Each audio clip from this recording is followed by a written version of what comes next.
happy people? How are you? Donc, je peux pas regarder la vidéo parce que comme vous pouvez le constater, je suis en train de rouler. Et attendez, je baisse un peu la musique. Je sais que vous n'allez pas beaucoup voir le paysage parce que la façon que j'ai placé mon téléphone, c'est à peine si vous allez apercevoir quelque chose. Anyway, j'espère que vous allez tous et toutes bien ici. Vu qu'on a dit que je tournais en extérieur, cette vidéo-ci sera dans mon auto. Alors, quelles sont les 1001 choses qu'on m'a demandé de parler? Ah oui, je vais faire la vidéo pour parler de comment trouver des petits jobs pour les étudiants. Grosso modo, on m'a beaucoup posé la question. Alors, je vais me baser sur mon expérience personnelle de quand je suis arrivée au Canada et que je devais jongler entre école et petit boulot. Parce que ce travail-là me permettait de payer mon loyer, de m'habiller, de manger. En fait, ça me permettait même aussi de payer mon école vu que moi, je n'ai pas le statut d'étudiante étrangère. Enfin, j'avais pas le statut d'étudiante étrangère. Donc, c'était relativement facile. Donc, pour vous qui allez venir comme étudiant étranger, un petit boulot que vous allez avoir, ça peut vous permettre de payer le loyer. Ça, pas même pas que ça peut. Ça vous permettra de payer votre loyer. Comme ça, vous n'aurez pas à dépendre de vos parents pour le loyer. Pour les plus malhonnêtes d'entre nous, vous pouvez toujours dire à vos parents qu'il faut payer le loyer. Vous trouvez votre petit boulot, puis vous avez cet argent-là en surplus dans vos poches. Il y en a beaucoup qui font ça ici. Et avec l'argent des loyers que les parents envoient, ils achètent des voitures, ils prennent des voitures.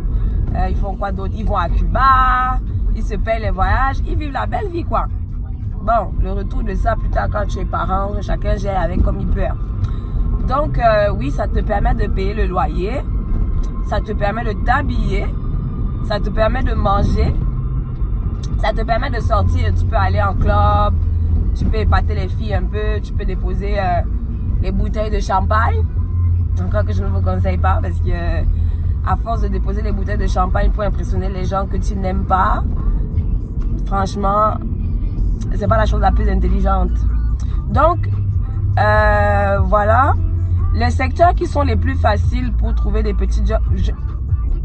Les plus chanceux d'entre vous, comme première expérience de travail en tant qu'étudiant. Mais ça, c'est parce qu'elle était résidente. Mais je pense que les plus chanceux peuvent trouver des emplois dans les banques. Ça, c'est les aléas. Les aléas de quand on n'a pas prévu de faire des vidéos dans la voiture. Les freinages et les accélérations. Bref. Donc, les plus chanceux d'entre vous vont peut-être trouver des emplois dans le secteur des banques. Sinon, ce qui revient en général quand tu es étudiant, c'est les emplois dans les restaurants rapides ou serveuses. Travailler dans les magasins comme commis aux étalages, quoi encore, les plus faciles, oui, dans les supermarchés. Bon, maintenant, l'astuce en fait quand tu viens au Canada et que tu prévois bien sûr de travailler même si tu es étudiant, c'est qu'il faut que tu fasses ton CV aux normes québécoises ou canadiennes parce que généralement ils ont leur propre façon d'avoir leur CV ici et tout ça. Donc, il faut que ton CV soit aux normes canadiennes, aux normes québécoises, bref, aux normes de là où tu te trouves, en fait. Donc, moi, dans mon CV, quand je suis arrivée au Canada, j'ai mis toutes les expériences que j'avais eues au Cameroun, tout ce que j'ai fait comme stage, tout ce que j'ai fait comme... C'est vrai, j'ai pas travaillé au Cameroun avant de venir, mais... Le secret, c'est qu'ils ne vont pas aller souvent vérifier tes antécédents hors Canada. Donc, je connais des gens qui ont un peu arrangé les CV, que tu as travaillé à tel endroit. Et puis, bref, moi, honnêtement, je vous conseillerais. Je vous conseillerais d'arranger beaucoup le CV. Même si tu n'as pas travaillé avant, choisis quelque chose que tu sais que ça a l'air plausible, qui est dans le même secteur que la compagnie où tu es en train d'aller postuler, puis tu dis que tu as travaillé là-bas, puis le secret c'est d'être très convaincant, que même quand tu racontes des histoires, tu es super convaincant en les disant, il est là ce chien-là. Donc c'est ça. J'avais connu une fille qui, elle venait de Paris, me semble. Elle avait mis qu'elle avait travaillé chez H&M Paris parce qu'elle déposait son CV dans un magasin ici, les magasins pour les vêtements. Donc généralement, ils aiment tout ce qui est un peu exotique. Surtout si tu viens des pays comme la France, des pays d'Europe. Moi, je vous encourage à arranger le CV, à vous donner des expériences, puisque de toutes les façons, c'est pas tellement des emplois qui vous demandent d'utiliser votre matière grise. Donc, c'est ça, la première astuce, c'est vraiment arranger ton CV pour qu'il soit comestible pour le système canadien. Une fois que tu arranges ton CV, quand tu vas pour les entrevues, le secret en fait dans les entrevues ici, c'est déjà d'arriver à l'heure, de refléter en fait l'image de la compagnie pour laquelle tu postules. Et même s'il faut que tu surjoues, il faut que tu aies l'air vraiment, que tu leur montres que s'ils ne t'embauchent pas là, tu es la dernière pièce qui manque pour l'évolution de la compagnie.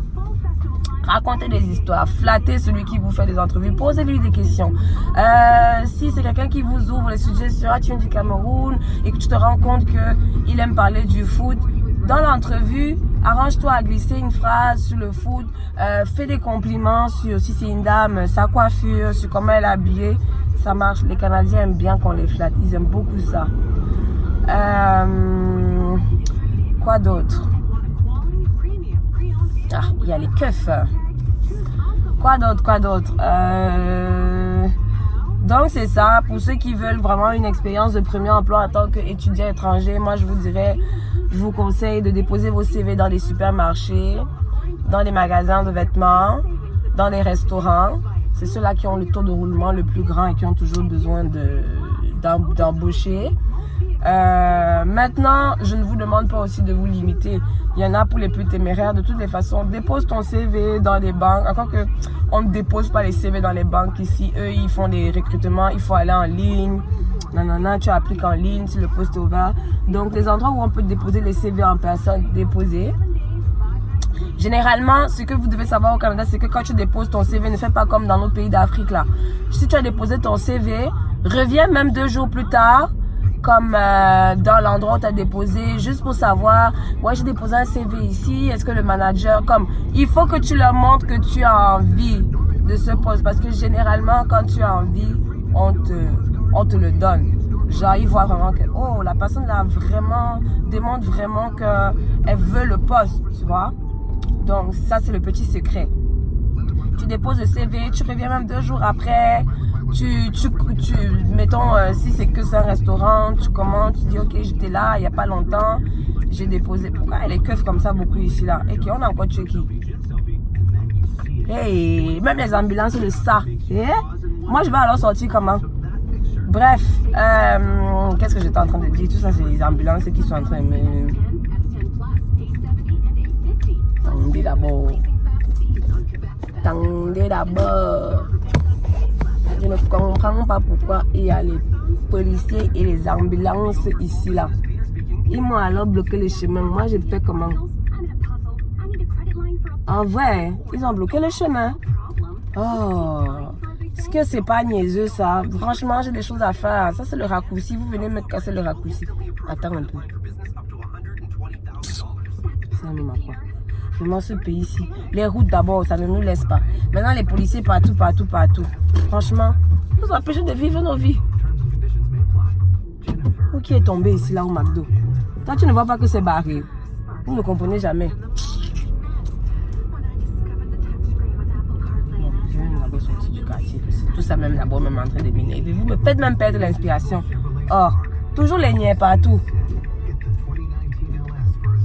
Dans tout ça, il faut que je mette l'essence. Ouais, les problèmes d'une femme, hein.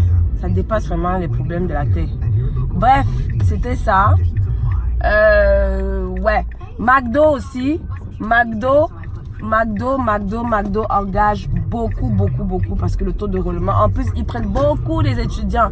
En plus, ils arrangent vraiment les horaires en fonction de... Parce qu'ils savent qu'ils ont des étudiants, les gens qui vont à l'école. Donc ça, c'est des trucs qui vont être faciles. C'est sûr. Travailler chez McDo, c'est quand même difficile parce que le service à la clientèle ici, pendant les heures de rush, quand c'est tout le monde qui veut manger, c'est un peu... il y en a qui vont pas supporter la pression c'est mieux que je vous le dise là maintenant. Au moins c'est dit. Donc c'est ça. J'ai comme envie de faire une manicure. Mais est-ce que j'ai les moyens pour ça? En fait, est-ce que j'en ai besoin? Donc voilà. En gros, c'est ça. Laissez-moi savoir en commentaire si vous avez d'autres questions. C'est vrai que c'est un peu brouillon comment je l'ai fait, mes gars. Supportez-moi comme ça.